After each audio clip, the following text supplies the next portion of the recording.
So, you like a little drink. It's not the worst thing in the world, but I guess the key word there would be little. Most people like a drink, but generally it stays little.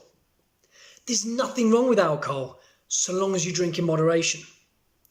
And if you're drinking in moderation, then it shouldn't really affect your fitness goals or workouts.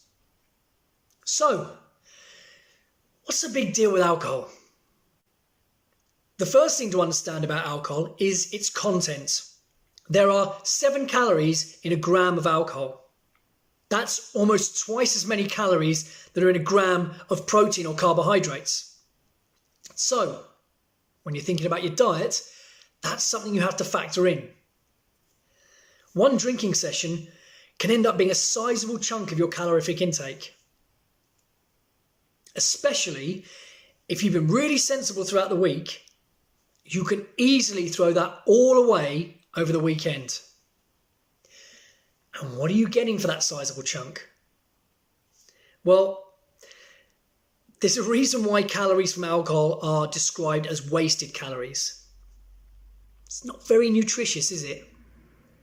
Plus, it doesn't usually encourage healthy choices. I'm looking at you and your late night kebabs. So, all those calories taking up your weekly allowance, and your body's not getting a whole lot of nutrition from it either. It can affect your workout and your gains. Now, if we ignore the obvious effect, which would be the hangover. Have you ever tried to drag yourself to the gym with a hangover? Good luck. What other effects can alcohol have? It can dehydrate you.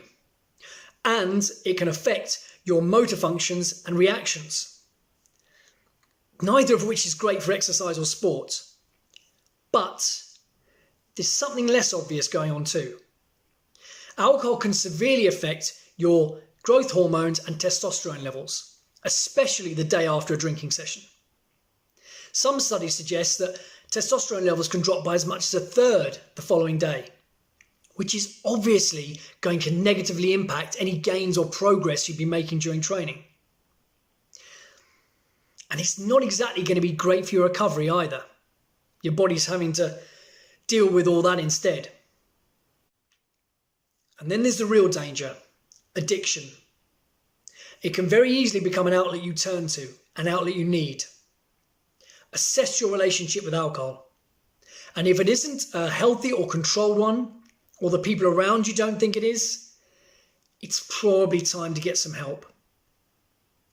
Because our bodies develop a tolerance to things, you can often end up drinking more over time to get the same effects as before.